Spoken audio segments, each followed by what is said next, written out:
L'humanité silencieuse, c'est donner la parole à des personnes agissant dans l'ombre, invisibles.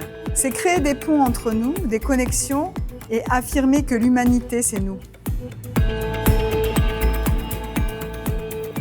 Tu chantes pour verser des pensées sur nos rêves d'enfants, cela peut les faire pousser.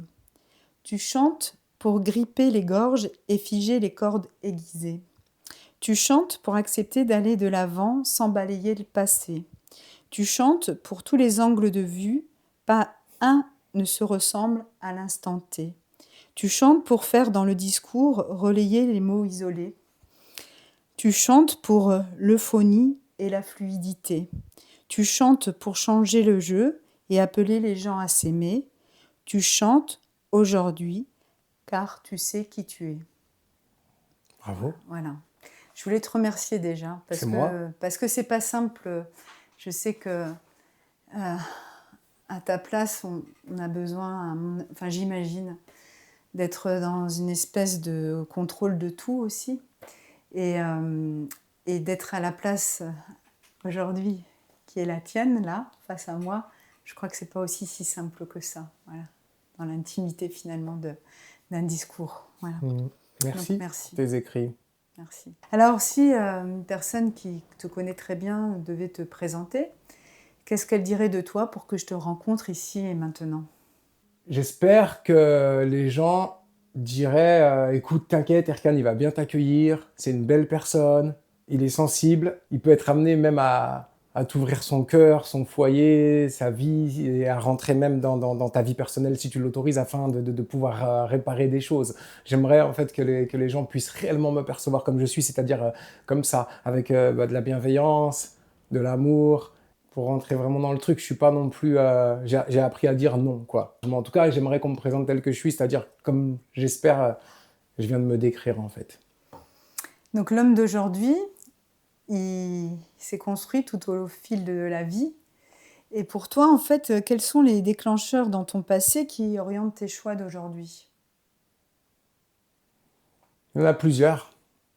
Déjà, faut qu'on remonte à l'enfance. Ces foyers, cette souffrance, ce manque d'amour, cette attention qu'on ne m'a pas donnée, ces plaies en sang qui quelquefois ne sont même pas encore cicatrisées, font la personne que je suis et je pense que déjà tout vient de là. Parce qu'on ne guérit pas de son enfance, on apprend à vivre avec. C'est comme ça fait longtemps que je sais que je me connais, je sais qui je suis, j'ai appris à dire non, mais je ne peux pas dire non tout le temps parce qu'en aidant les autres, je m'aide moi-même. Et peut-être que j'aide le petit Xavier, hein, notre enfant intérieur qui vit toujours en nous. Et ça me fait du bien de continuer à le considérer. Maintenant, je fais en sorte qu'il ne soit pas trop nocif pour moi. Qu'est-ce que tu pourrais lui dire à cet enfant quand tu te regardes petit, l'adulte que tu es ? Je dis, mais bravo et je t'aime. Bravo Xavier, mais tu te rends compte d'où tu viens ? On t'a pas considéré, mais toi, tu te considères et t'es beau. Et puis, ce Xavier intérieur, mon enfant intérieur, moi, c'est pas mon ennemi. Mais souvent, ça l'a été. Parce que je n'avais pas compris, il y avait une dualité. Et cette dualité, en fait, mais au fur et à mesure de beaucoup de séances de psychanalyse, je me suis rendu compte en fait que le petit Xavier c'était une partie de moi et qu'en fait en le bannissant, en le laissant de côté, je laissais aussi une grande partie de moi de côté. Il est là, il existe encore.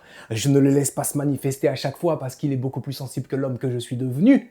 Mais en tout cas, je lui dis bravo pour ce chemin parcouru. Quelquefois, il y a des démons comme ça qui peuvent revenir et ce petit enfant intérieur s'amuse à se manifester et je le stoppe. Je dis non, là c'est pas ta place. Là, c'est la place d'adulte qui prend. Et là, je vais gérer cette situation avec ce truc d'adulte, ok ? Je le mets un peu de côté, mais je l'aime et je l'encourage. Beaucoup de gens vont te dire « Oui, non, ne laisse pas ton enfant intérieur vivre en toi et tout. » Mais moi, je ne le vois pas du tout comme ça. C'est une question d'acceptation, d'accueil avec un A majuscule. Et si tu accueilles ça, et si tu l'aimes, cet enfant intérieur, mais il ne peut être que bénéfique et t'accompagner dans ta vie d'adulte. Continuez, en fait, parce qu'en fait, c'est juste le prolongement de ce que tu es aujourd'hui. Donc merci et bravo Xavier. Et merci de rester aussi à côté de moi, j'ai besoin de toi. Tu proposes aussi dans l'ensemble de tes chansons et puis les actions que tu mènes aussi au quotidien avec des associations, il y a une espèce de continuité, une envie finalement de proposer au monde une meilleure version de toi-même avec une proposition de soutien et puis de profondeur dans la relation. Bien sûr, c'est important. Moi, j'ai besoin de proximité. J'ai besoin, en fait, de prendre les gens et de les secouer, de leur dire, hey, c'est possible, on peut s'aimer. Hey, c'est possible, on peut se respecter. Hey, c'est possible. C'est juste un bonjour, en fait, à ton voisin, à une personne que tu n'as jamais vue, à un sourire dans la rue, d'un inconnu. C'est juste ça, en fait. J'ai envie de les prendre et leur dire, hey, t'inquiète. J'ai de la bouteille, j'ai du vécu, j'ai dormi dehors pendant plus d'1 an, je me suis pas brossé les dents pendant plus d'1 an, j'ai fait la manche pendant plus d'1 an, j'ai été en foyer pendant plus d'1 an, j'ai souffert, mon père, mes parents ne m'ont pas considéré, mais en vrai, le soleil il se lève le matin et la vie elle est super belle. Et c'est d'ailleurs le vécu qui fait d'un homme un homme, parce que c'est ce pourquoi en fait aujourd'hui je souris.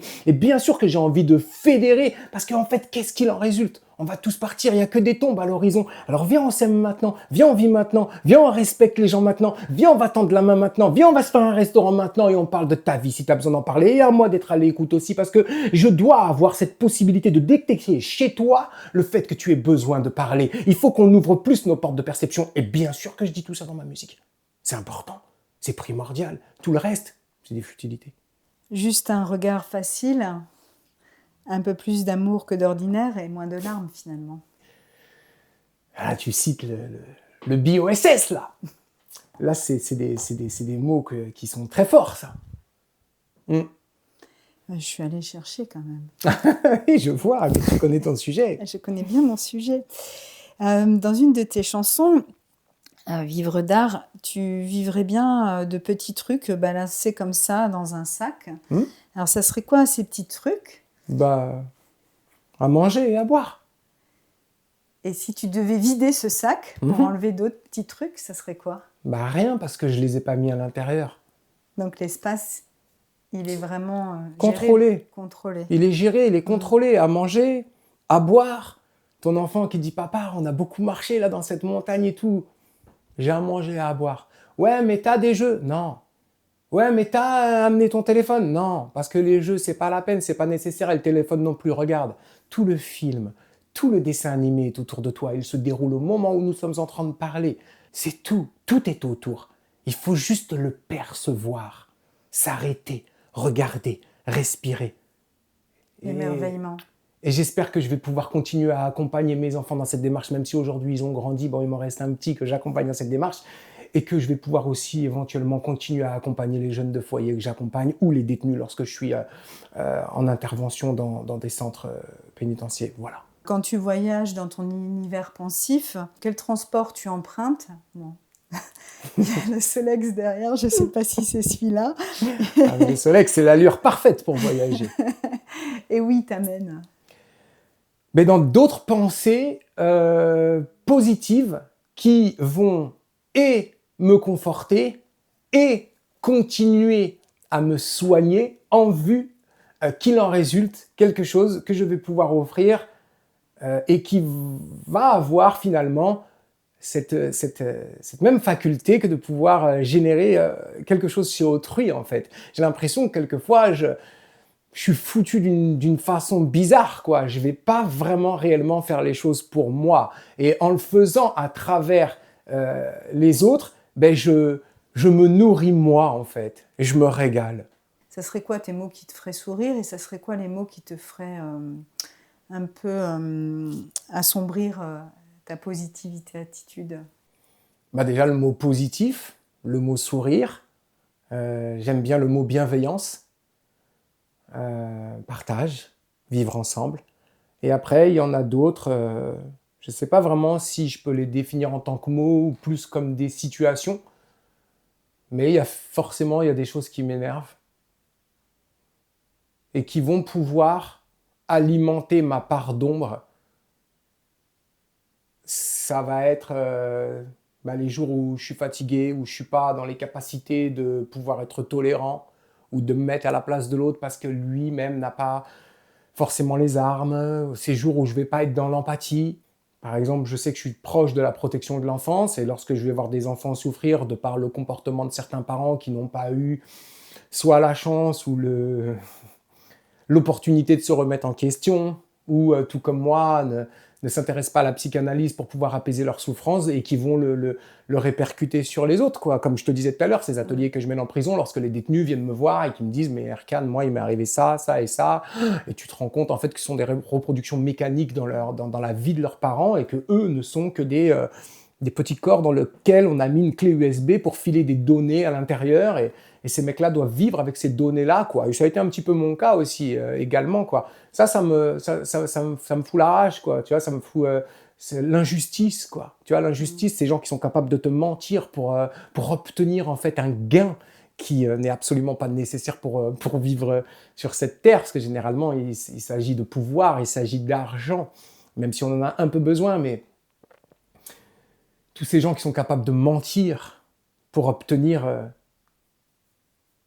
quelque part quelque chose qui n'est pas vital et qui fait du mal aux gens. Ça me fait vraiment chier, tu vois.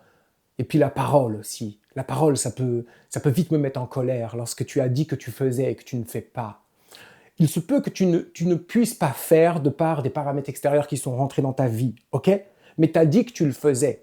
Alors dans ce cas-là, si tu m'as regardé dans les yeux et tu as dit que tu le faisais, viens me trouver, explique-moi les choses qu'il y a dans ta vie en ce moment qui vont faire ou qui font que tu ne peux pas réaliser ce projet avec moi ou que tu ne peux pas tenir ta parole. Ça sert à ça les mots. Moi, je suis tellement dans l'empathie que je vais me dire le pauvre, il n'a pas les mots, il n'a pas su me le dire, mais en fait, il ne peut pas. C'est quelqu'un qui n'a pas appris à dire non. Eh oh, à un moment donné, apprends à dire non. D'accord? Tu as dit que tu le fais, tu le fais. Tu peux pas le faire, viens m'expliquer ce pourquoi tu ne peux pas le faire. Ou pourquoi tu ne peux pas tenir ta parole vis-à-vis de cet enfant, ou vis-à-vis de ta femme, ou vis-à-vis de n'importe quelle chose pour laquelle tu t'es engagé. Tu dis, écoute, je ne peux pas faire ça parce que j'ai un problème, et il est là, et je me dois en fait de me justifier vis-à-vis de toi parce que tu es dans la barque, quoi. Et c'est moi qui t'ai mis dans cette barque. Voilà, ça, tu vois, c'est quelque chose qui peut me truc. Parce que moi, je suis quelqu'un, sans prétention aucune, je fais toujours ce que je dis. C'est la parole sacrée. Exactement. Et la C'est question important. de l'engagement. C'est important, la parole sacrée. Tu l'as dit, tu le fais. C'est un engagement. Et à un moment donné, qu'est-ce qu'il y a, moi, dans mon regard, lorsque je vais te proposer de faire quelque chose qui va te rendre lumineuse parce que ça fait longtemps que tu l'attendais? Qu'est-ce que tu vois dans mon regard? Tu vois une attente. Et si cette attente n'arrive pas de par le simple fait que moi je formule bien mes phrases et que je t'ai fait croire que, eh bien il va y avoir des tortures chez toi. C'est ça. Et les tortures chez toi, elles sont générées par qui? Par moi. Donc on va dire oui, elle avait qu'à apprendre à se défendre, elle avait qu'à avoir des boucliers, la vie ça sert à ça. Oui, bien entendu en fait que la vie est un apprentissage. Mais l'adulte, il est là en fait pour faire valoir sa parole. Au moins, soyons exemplaires. On ne maîtrise pas l'autre en face, même si l'autre engage sa parole. Tout à fait, on ne le maîtrise pas. Les attentes, ça crée des tortures. Il ne faut pas avoir d'attente. Moi, je n'ai pas d'attente vis-à-vis des autres. Par contre, si j'ai généré quelque chose chez toi et je sais que tu as une attente, je vais aller jusqu'au bout. Parce que moi, j'ai pas forcément envie que tu fasses 3 ans de psychanalyse parce que voilà, ceci, cela. Généralement, ça, c'est interpersonnel. Ça se passe dans les familles. C'est le père, la mère, c'est des trucs familiaux, des trucs pas respectés, Je suis parrain d'une association, ça s'appelle Il faudra leur dire, on lutte contre la pédocriminalité et pour la protection de l'enfance. Bon voilà, là si tu veux, là on recentre là dans ce cas-là, là c'est super important, tu vois, il y a des gens qui ne savent absolument pas se tenir. Mais oui, parce qu'ils ont eu cette enfance, parce qu'ils ont eu ce vécu, parce qu'il y a eu un manège, etc. Mais à un moment donné, les gamins, eux, ils ont des attentes, ok ? Donc là, si maintenant on reprend cette discussion et qu'on la recentre au milieu d'un contexte avec les enfants, je suis désolé, mais mec, tu l'as dit, tu le fais. Ok? Et puis même si on est entre adultes, moi j'ai certains enfants qui sont majeurs aujourd'hui, c'est jusqu'à la mort. Je l'ai dit, je le fais. Ok? On a rendez-vous à 11h, on a rendez-vous à 11h. On n'a pas rendez-vous à midi. Ça fait 1 heure que tu me fais attendre. Mon temps, il est précieux. J'aurais pu le donner à quelqu'un d'autre. C'est un vrai rendez-vous avec toi en permanence. Finalement, dans l'ensemble de ces connexions-là, il y a une forte, profonde volonté. Ça se matérialise dans tes chansons aussi, je trouve. Merci. Hein, que ça permet aussi ça, quoi. Ça permet de dire, ok, les gars, avec une mélodie, avec des mots, avec une reliance entre les mots. C'est un vecteur. Voilà. Bien sûr. Ça transporte quelque chose. Ouais, ça transporte. Et puis en plus, pour moi, c'est un point d'honneur. Il y a des milliers de gens qui me regardent quand je vais faire un truc, quand je vais faire une impro. Et tu te rends compte, quand tu fais une improvisation, ça veut dire que tu n'as pas prévu tes mots. Ça veut dire que c'est forcément le prolongement de ton cœur qui va sortir si tu as mis des sentiments à l'intérieur. Pour moi, c'est un point d'honneur que d'être carré, en fait. Et comme tu le disais, ouais, c'est un livre de loi. Et puis, il m'accompagne. Mais tu sais qu'aussi, ça peut être très lourd. Ça peut être très pesant d'être quelqu'un qui, entre guillemets, a des convictions. Parce que dans conviction, il y a con. Et quelquefois, en fait, tu peux devenir con à trop croire à un truc. Non, si éventuellement, il y a des paramètres extérieurs qui viennent modifier la situation parce qu'ils sont les bienvenus et qu'ils te montrent, en fait, que, regarde, on peut avoir un angle de vue différent, ben, bien sûr, c'est important. Je suis complètement ouvert. Il n'y a pas de souci. C'est ce pourquoi, en fait, dans ce livre de loi, il y a aussi une partie de lâcher prise qui est importante pour moi parce que ça fait un certain équilibre. Tu vois, il y a des gens comme toi qui peut-être aujourd'hui, avec des questions comme les tiennes, vont réveiller des choses en moi en disant, tiens, il y a une ouverture ici, il serait peut-être sympathique de l'examiner, par exemple, d'introspecter un petit peu ce côté-là. C'est toujours ouvert, en fait. Ce livre de loi, il n'est jamais figé, à part les fondamentaux. Je pense que tu les connais. Hein. Je parle du respect, avec un R majuscule. Parce que du respect, il y a des ramifications nombreuses.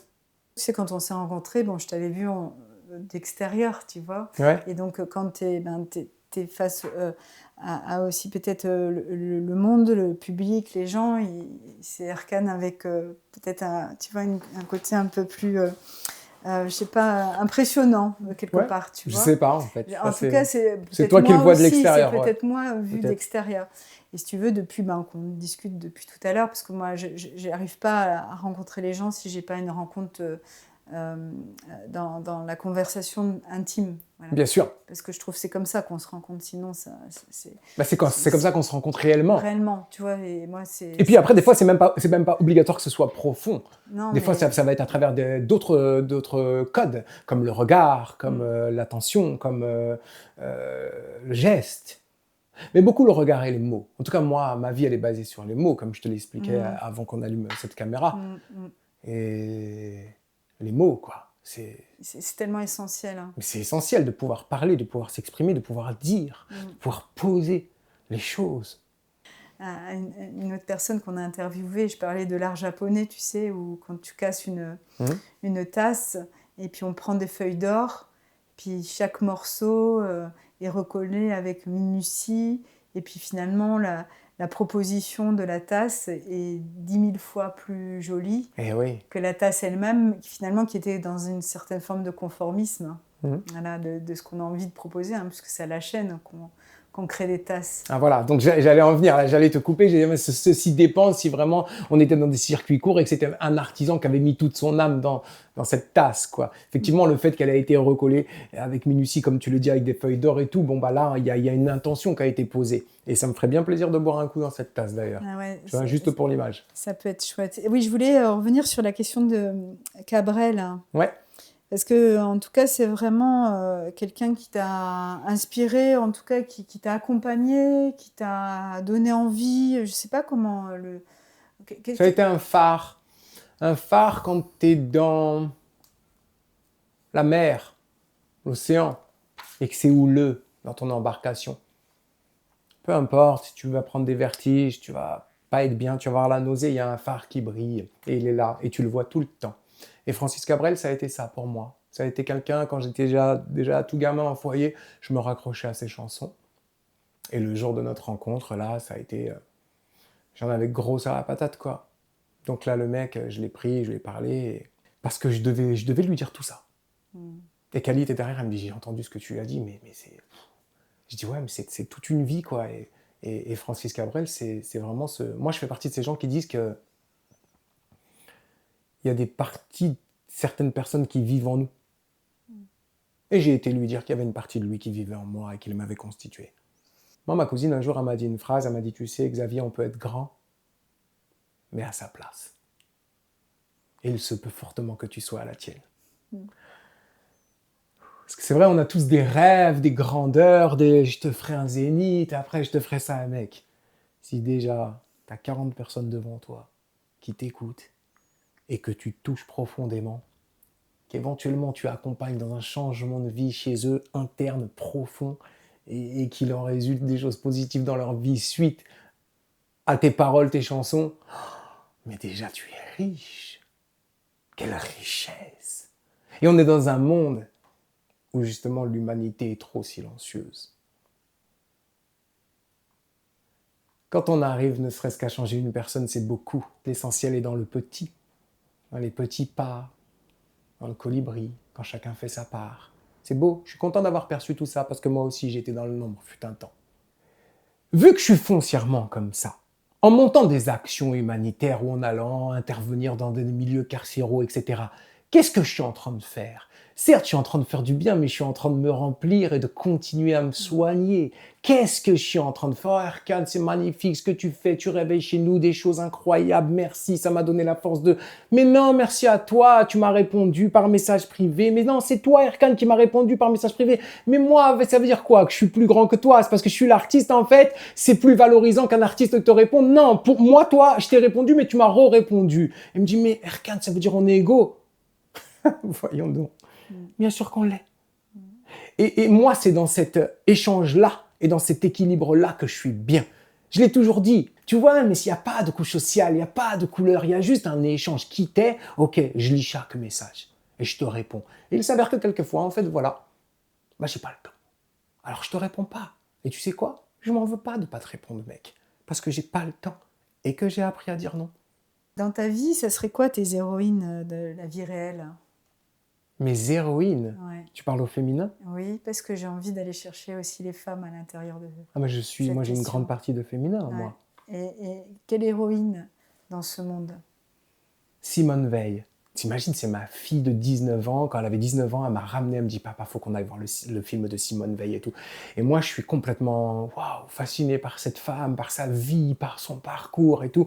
Et là, tu vois, tu me poses cette question-là. Bon, tu me l'aurais posée dans 20 minutes, ça aurait peut-être été quelqu'un d'autre, mais là, je pense à elle. Quelle combativité. Quel respect vis-à-vis de l'être humain. Et j'ai envie de faire aussi une petite dédicace à Youssoufa, là, qui il n'y a pas longtemps a écrit un texte et tout, et à la fin, il finit sa rime en and. Et il dit, tu pourras donc dire à partir de maintenant que Dieu est grande. Waouh! Merci, en fait, de dire ça, quoi. La femme. L'avenir de l'homme. Moi, c'est très paradoxal parce que j'ai été très bouleversé par ma maman.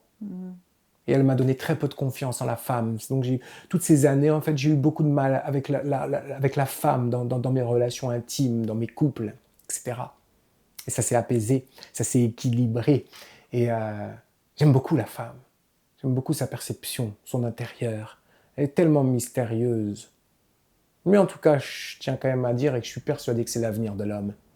Parce que c'est quand même ce qui nous fait sortir les rames, avancer, se perfectionner. Moi, je sais que je me serais jamais autant amélioré et je n'aurais jamais aussi fouillé aussi profondément pour moi-même. Je pense que je n'avais pas assez d'amour pour moi-même pour faire ce combat uniquement pour moi-même. Et je sais que je l'ai fait pour plaire aux femmes qui m'ont accompagné progressivement dans ma vie.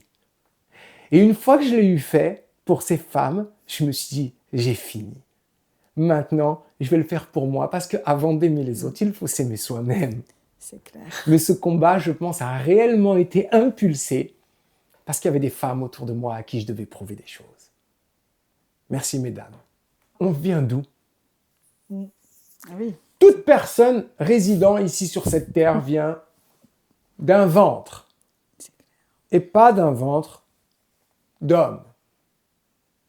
On ne peut pas ne pas avoir, je pense, un petit bout de molécule de là d'où on sort, quoi, tu vois. On sort de là. Les gens, réveillez-vous, quoi. Mais du coup, peut-être c'est ça la frustration, tu vois. Mais grave, va savoir. Là, on rentre dans un débat de ouf, mais les gens, réveillez-vous, s'il vous plaît. La femme est au début. La femme est au milieu. Et je pense qu'elle est jusqu'à la fin.